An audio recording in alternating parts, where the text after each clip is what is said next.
You're listening to the 20% Podcast, powered by the 20% Collective, a community of trailblazing women financial advisors redefining what it means to build a firm on your terms. No fluff, no ego.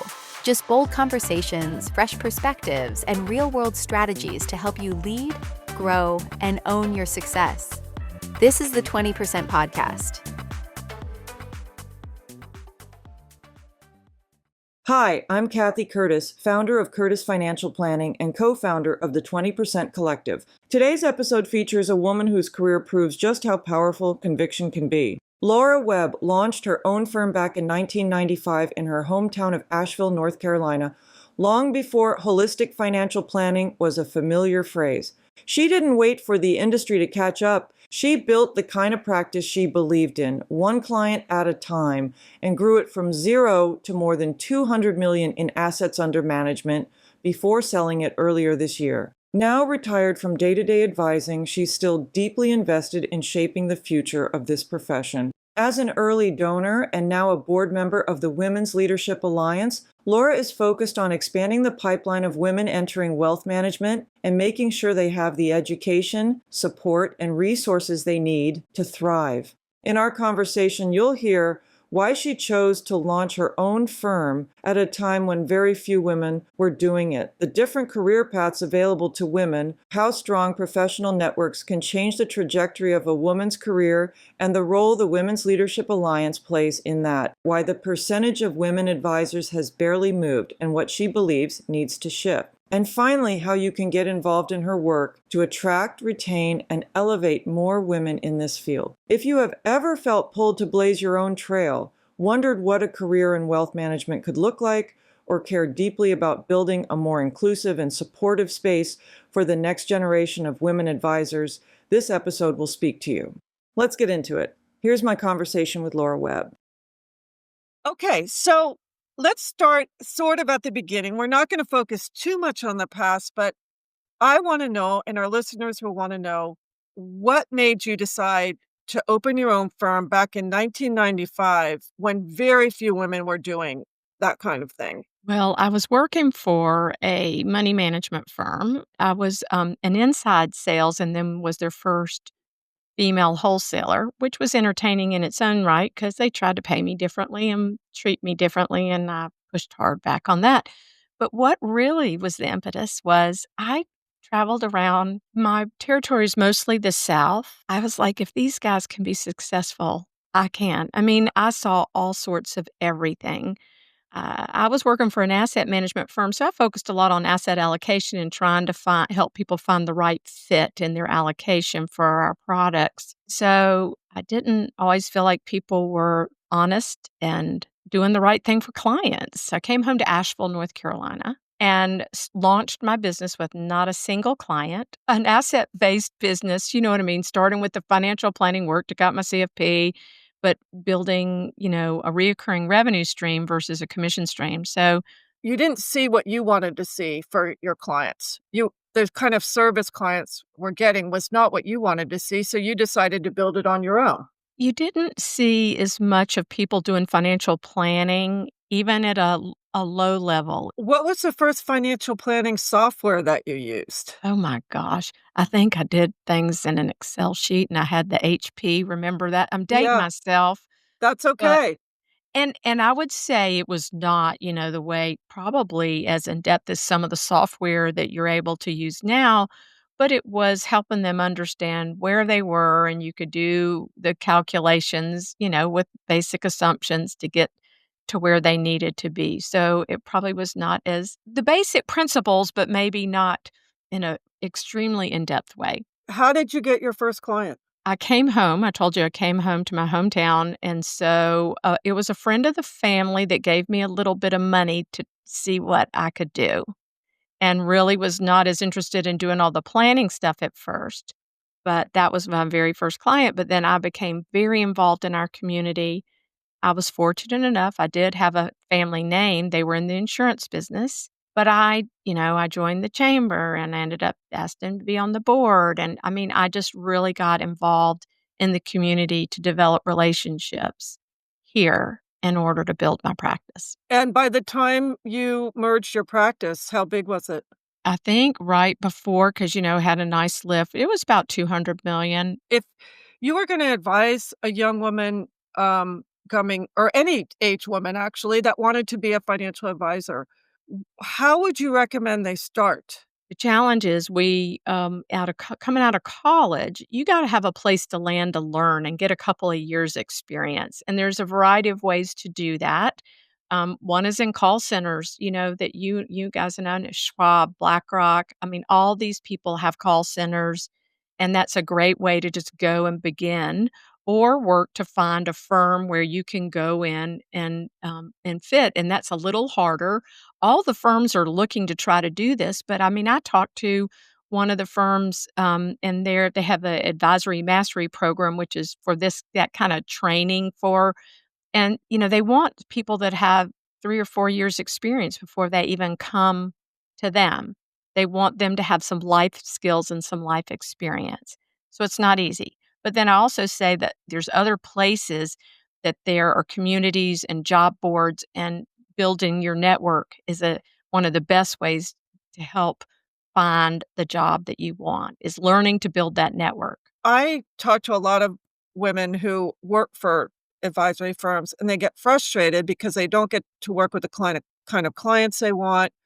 They're not building the kind of practice they want, or they're not getting the client-facing roles they want soon enough. And so my answer to that is always, well, think about starting your own firm. And I know it's not that easy, but I think it's an option now that didn't exist so much in the past.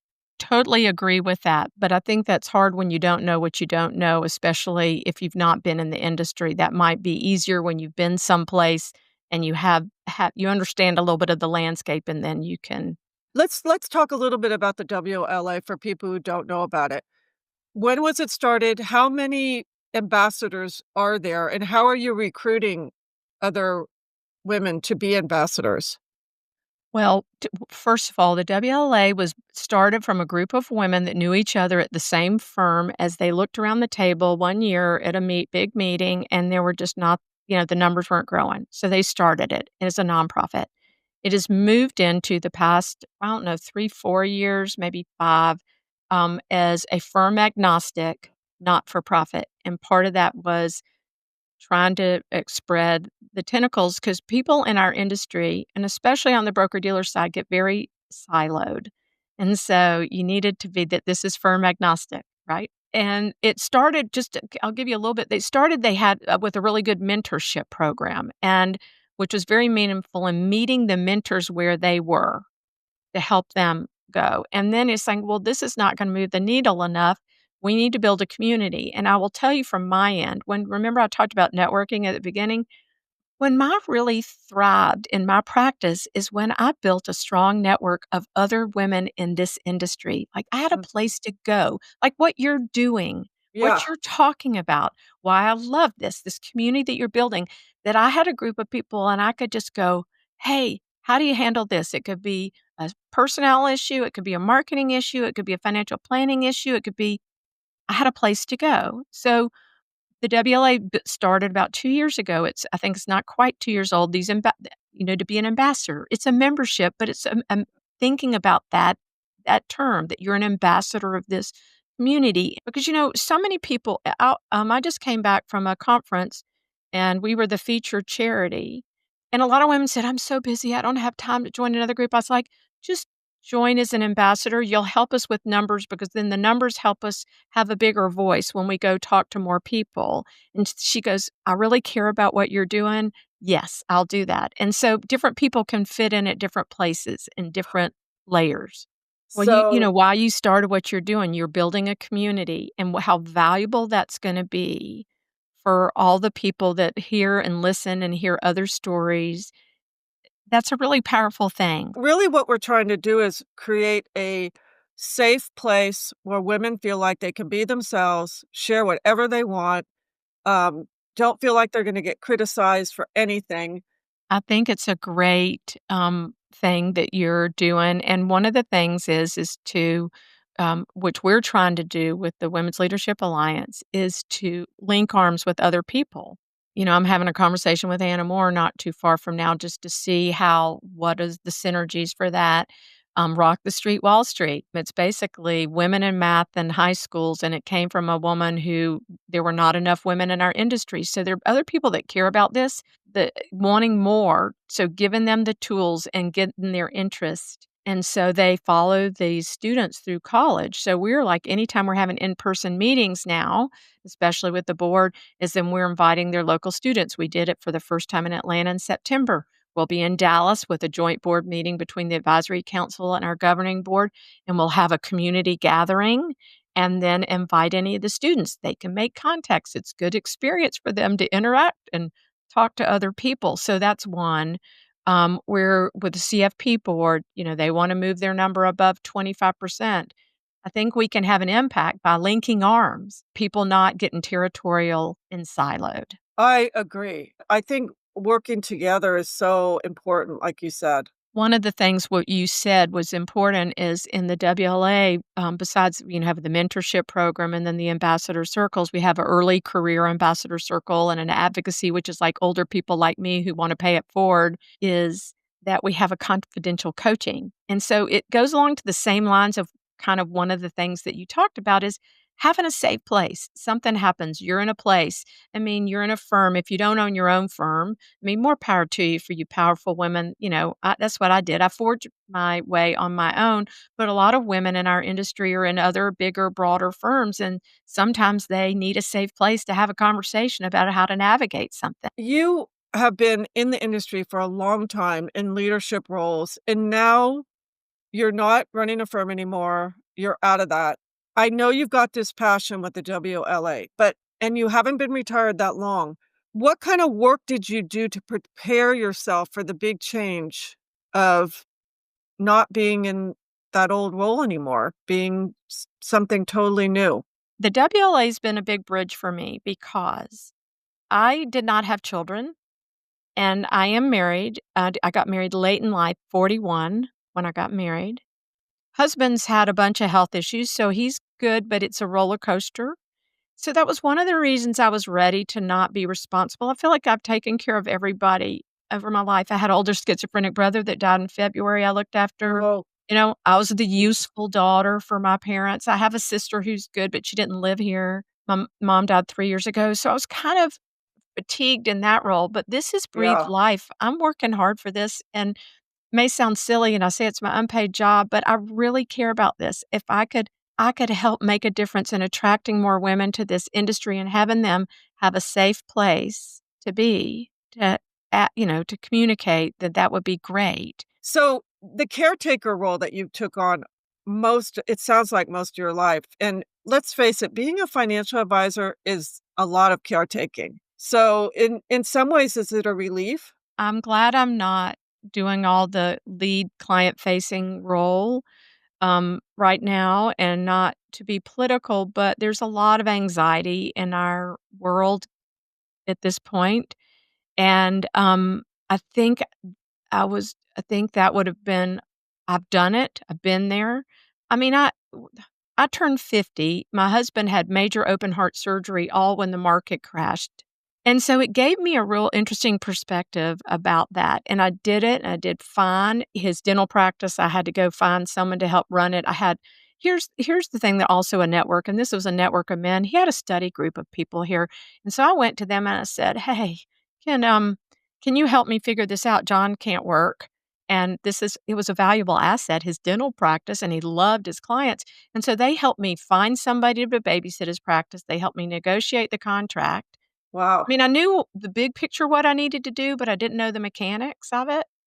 So having a network of people can help you with good things and bad things when you need Yes. them. What do you think is the reason why? And I know there's many, but why the numbers don't budge? Well, I don't know that it's professional, I'm statistically backed, but I think it is a hard entry. It is not easy to get started, and I don't know if I'm a boomer. People can say, "Hey," whatever the joke was, "Hey, boomer," I'm a boomer, and I just would put my head down and Yeah. throw my elbows and keep going. And I'm not sure everybody wants to push that hard at first. It's like getting over that hump. You either need to have the right mentor or ally or sponsor person, or you gotta push hard initially. It seems that's how it has been. And that firms still, the culture is still it's better, but it's not as great, as it needs to be for women, to feel really like it's a place they wanna be. I mean, there's some weird things about maternity leave. I mean, with some of the broker-dealers, I don't can't speak for the RIA firms, but some weird things about, and I'm not an expert on this, but I know there are places that you can if you use short-term disability, you can't call your clients when you're on short-term disability, and it's like, how do you have clients and not speak to them for months? And with this great wealth transfer that, people are talking about, they need more women at the table, and they're gonna have to create more flexible environments to do that. The systems are gonna have to improve within firms. And you know what, which is picking a little bit on the BD side, I don't know that you see it as much on the RIA, but, everything, all the recognition is under, assets under management, in production, Yeah. and women tend to really take good care of their clients, so it does you don't get rewarded for keeping all these people and having low turnover and great client satisfaction. I never felt like, well, I have a nice practice. It's not the biggest practice. It's not a small practice. It's a very good and healthy and viable, a lot of reoccurring revenue and a lot of client satisfaction. So I think people have to be happy with that and not feel like that they don't measure up. I totally agree with you. You don't have to be a mega firm to make a really good living. No, and that's what and, all the things for women to understand all the things that you have to do or sacrifice to be one of these humongous firms. I'll tell you during that time period, I saw friends of mine who had huge firms, and their revenue drops, and they had these heavy staffs, and it was painful. And, being a little leaner and nimbler and, really, servicing your clients well is fine. You don't have to measure it. You don't have to keep up with what everybody else is doing. That's what's great about this industry. You can build your business the way you want to. I think that's pretty unique when you look at other industries Well, with think about too, for a woman who wants to, I know I told you the hardest part I think is those first couple of years, and you got to get some base before you can, have some breathing room and flexibility. But think about after that. There may be stages you're in a maintenance mode and stages you're in a growth mode based on what is happening in your world. looking back on your career, what would you say was the high point? Probably the last 5 years, really, in a lot of ways, is that you come into your own, you get comfortable with being your own self, you're using your voice the way you're not, I'm Southern enough, even though I'm hard-headed as you know what, I'm still have a decent amount of people pleasing in me, and what I grew up with in the South. So I think it took me a while just to feel like I really had my voice. One of the things I will say because from what you've talked about and I did, when I started my practice, remember I left being a very successful wholesaler making a lot of money to starting a practice 0. I knew people and I didn't call on them. I didn't call them and ask them. I just thought I'm supposed to know how to do this. I've been in the industry and I could have shortened my path if I had used the relationships that I had. I could have, but I was a little hard-headed. So you had too much pride? Yeah, That because I've been successful, and then I wasn't feeling very successful. It's like you think, "Oh, I know all about the industry." It's not uncommon for wholesalers because they're making a ton of money and they're adjusting to the income, and then they're going, "Oh, it's a little harder to get these clients." that's a great piece of advice. Get your pride out of the way, and again, this is a recurring theme. Use your network, build community, don't be afraid to rely on other people. And I'd say also finding your voice as early as you can is really, really super good advice. And your network helps you do that. Mhm. Think about like, if you think about something like, "I need I wanna how do I handle this? This is what I'm thinking," and you're able to get some confirmation of that, then you've gotten that reinforced, yeah, I am making good decisions. I am thinking through this well. It helps with some of that self-doubt. You had a podcast when you were running your firm that, was really to talk to female clients, right, about money and to help them with their finances. So, you're talking about maybe repositioning it now? I've wanted kind of with this work that I'm doing to figure out how to talk to other people about this being a great career. So that would be the focus. And it's called Her 2 Cents Podcast, and I'm looking at relaunching it in 2026 to reach other women so that they can learn about this career because it is a great one. What else? What other things do you have on your calendar? We're gonna be the WLA is gonna be doing in February the Fearless Women Summit in front of Nitrogen Oh. conference, the Fearless Investing, so in Denver. So we're doing the programming for that, which will be really exciting. In parting, tell us, if women listening wanna get more involved in this mission to bring more women into the industry, what do you suggest they do? Well, one, we would love if you were willing to join and be an ambassador at the WLA. It's womenslead.org, or you can easily search Women's Leadership Alliance. Become an ambassador, and then they can see whether, and you can see as much engagement or little as that you want. We have circles in Arizona, Portland, Denver, or the Colorado area, Florida, kind of the Southeast. It's probably, we're going to be launching Chicago and Boston this coming year. So there's trying to create communities where people can engage. Okay, And it's not a big lift. It's $150 for a seasoned advisor. It's 75 for early career, and it's zero for students. So that's been one of okay, the ways of trying to help them become part of a community. Um, excellent. we have webinars. Carrie Carbonaro is doing a series for us. So that's a way to and you can be as involved or as little as involved. But if you don't have a lot of time, your numbers help us because we're going to people, we're going to communities, we're going talking to RIAs, we're going to people that may not have a women's network, and even if they do, why it might be meaningful to join. And we're hoping to be able to be the place where people will come if they want to attract more women in the financial advising profession. That's our long-term goal. Thanks for listening. Be sure to subscribe so you never miss an episode. And if you're enjoying the show, leave us a 5-star review. It helps more women advisors discover the strategies and stories we share each week. This podcast is for informational and entertainment purposes only. It should not be relied upon as a basis for investment decisions. This podcast does not engage in rendering legal, financial, or other professional services.